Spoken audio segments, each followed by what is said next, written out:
Pois é, meu irmão, minha irmã. Nós, neste domingo, que realmente estamos vivendo a questão da vocação da família, Dia dos Pais, queremos deixar para vocês essa reflexão, para você sentir um pai responsável, comprometido com a sua família e unido principalmente à sua esposa e aos seus filhos, no sentido de participação da igreja, de caminhada para a igreja, no sentido também de sair, quando sair a esposa ter que realmente estar ciente para poder realmente ficar mais tranquila, da mesma forma o esposo. E assim iniciemos este encontro de hoje, em nome do Pai, do Filho e do Espírito Santo. Amém. Temos hoje, neste domingo dos pais, da vocação da família, 3 belíssimas leituras. A primeira leitura tirada de 1 Reis, do capítulo 19, do versículo 9, depois do versículo 11 a 13. E aqui, eu vou refletindo já um pouco sobre essas leituras.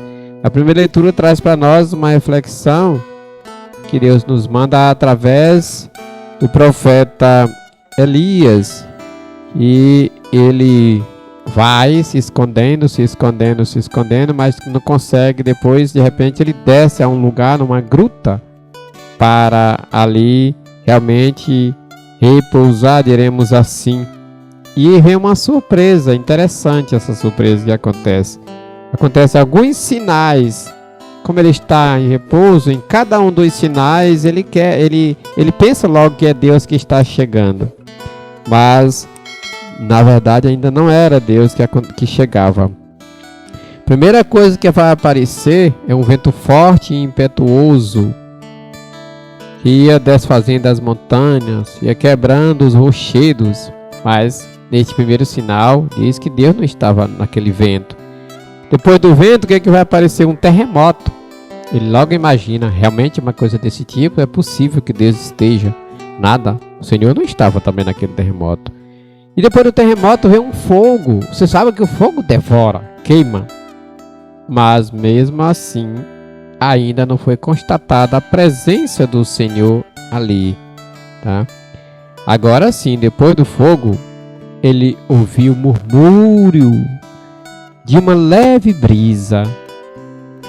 É tão bom quando a pessoa fica no estado de discernimento, deixando Deus realmente se manifestar. E na hora certa, do jeito certo, a pessoa consegue descobrir que agora sim é Deus que está falando ao ouvido da gente, ao coração da gente, para a pessoa da gente. E aí sim, naquele momento ele percebe, sim, naquele murmúrio da neve, da brisa suave, é Deus que está ali. Quando ele ouve isso, ele cobre o rosto com o manto e fica numa expectativa. Ele vai ficar de que jeito e aonde? Pôs-se a entrada da gruta. Minha gente, nós às vezes ficamos em eterna vigilância, mas às vezes não conseguimos discernir quando os sinais são de Deus. Às vezes aquilo que podemos dizer que é Deus falando, que é Deus se manifestando, pode não ser. Às vezes são criações nossas. E quando menos esperarmos, é que a gente vai perceber que naquele sinal que a gente nunca podia nem sequer às vezes, quem sabe, acreditar, é Deus ou era Deus falando pra gente o que a gente deveria fazer.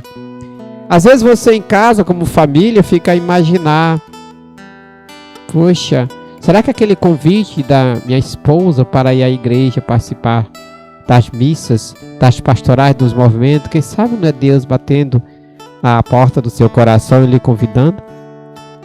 Às vezes, aquela obrigação que você recebe para fazer aquele serviço também na igreja, que aquela pessoa faz com tanto carinho, lhe convidando, lhe chamando, quem sabe não é Deus também batendo na porta do seu coração e pedindo para você realmente deixar tudo e seguir o Senhor? Quantas pessoas poderão hoje dizer isso, que realmente conseguiram descobrir o sentido da vida e o caminho de Deus através da participação da igreja, porque alguém foi lá e os convidou, chamou para participar? É muito interessante. Por isso aconteceu com Elias. Ele ainda não tinha o discernimento completo, mas ele vai em cada um procurando uma resposta. E quando é que a resposta acontece de fato, ele consegue perceber que é Deus? Quando, como diz a leitura, exatamente quando é realmente um murmúrio de uma brisa. Pois é. Sinais simples, mas interessantes. O Salmo 84 é muito importante para nós. Tem como refrão: mostrai-nos, ó Senhor, vossa bondade e a vossa salvação nos concedeis. Ele nos dá a sua bondade todos os dias, meu irmão, através do que somos, família, filhos, esposo, esposa. Falo assim porque hoje é o Dia dos Pais. E eu quero que todos percebam essa necessidade de ser pai presente. Ser pai que compreende esse compromisso como responsabilidade. Pois é. Por isso, o salmista diz: quero ouvir o que o Senhor irá falar, é a paz que ele vai anunciar. Está perto a salvação dos que o temem, e a glória habitará em nossa terra. Que bom. Esta paz, a paz é Jesus. Eu vos dou a minha paz, tá? Ou então a paz esteja convosco, quando ele se encontrou lá no meio dos discípulos. E a segunda leitura, o apóstolo Paulo, ele faz questão de falar da verdade, tá? Que é tirada da carta aos Romanos, do capítulo 9, versículo de 1 a 5. Quando ele diz: irmãos, não estou mentindo, mas em Cristo digo a verdade, apoiado no testemunho do Espírito Santo e da minha consciência. O que ele estava falando era o Espírito Santo que estava realmente inspirando, usando para que as coisas viessem a acontecer. É interessante.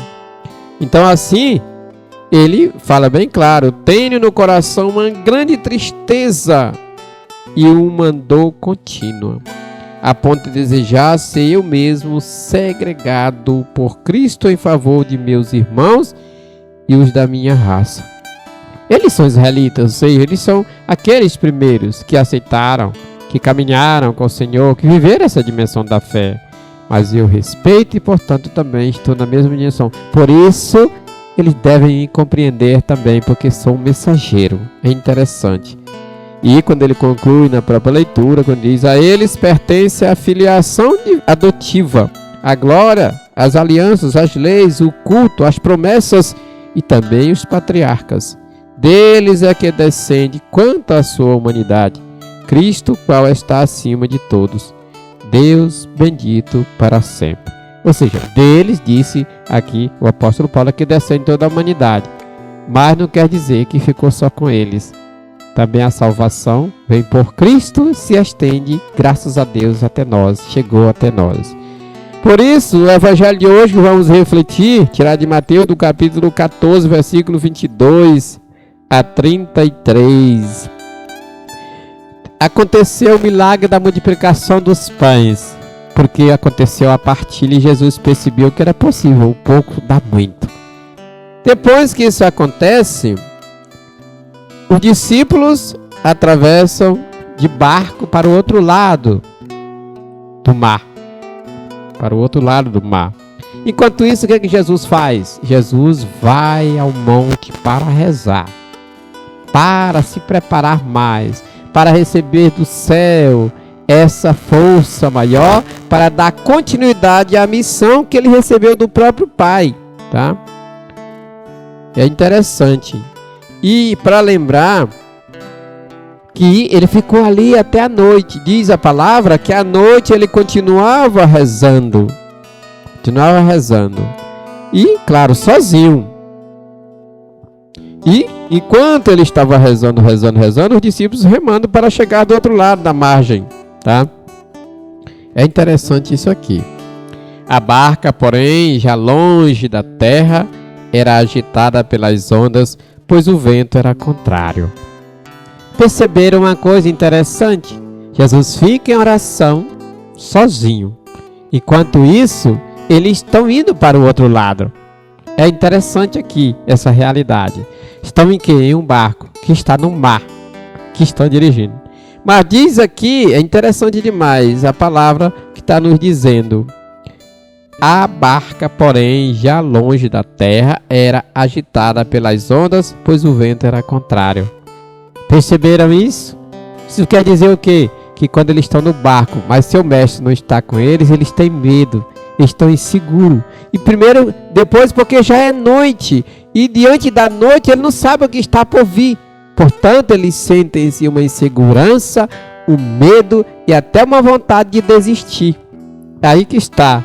É muito interessante pensar nisso. Por isso tá tudo, parece que tudo está indo contra aquele desejo deles chegarem do outro lado. Tudo está indo contrário.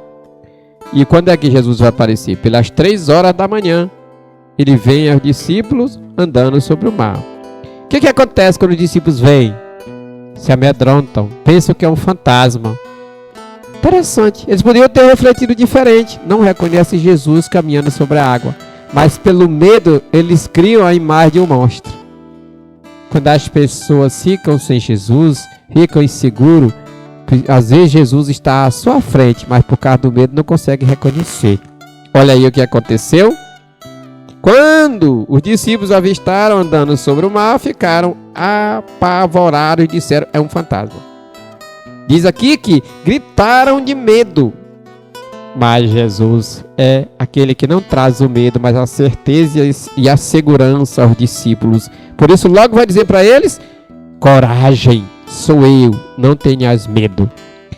Aí entra mais um desafio, porque nem todos acreditam de fato. Vem a dúvida de Pedro, tá? O que Pedro vai dizer? Senhor, se és tu, manda-me ir ao teu encontro caminhando sobre a água. Como é que Jesus vai dizer? Não, jamais ele vai dizer. Quem vai seguir tem que lançar seu desafio, tem que arriscar, porque acredita que vai chegar a outra margem. Então ele desce do barco e Jesus diz, vem, e ele vai. Mas quando sentiu o vento, ficou com medo e começou a afundar. Viu? Às vezes as pessoas começam a trabalhar na igreja, vão muito bem, já sabem rezar, já estão fazendo pastoral, já estão realizando encontros, já estão dando palestra. Mas com pouco essas pessoas desanimam, fogem. Com pouco elas não estão mais participando da igreja. O que foi isso?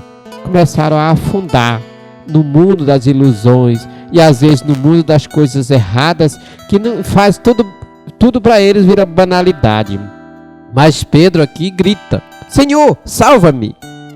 Ah, se todos nós, diante das dificuldades, das dores, do sofrimento, nos lembrássemos de Jesus e como Pedro gritássemos, Senhor, salva-nos. E Jesus, graças a Deus, salvou mesmo.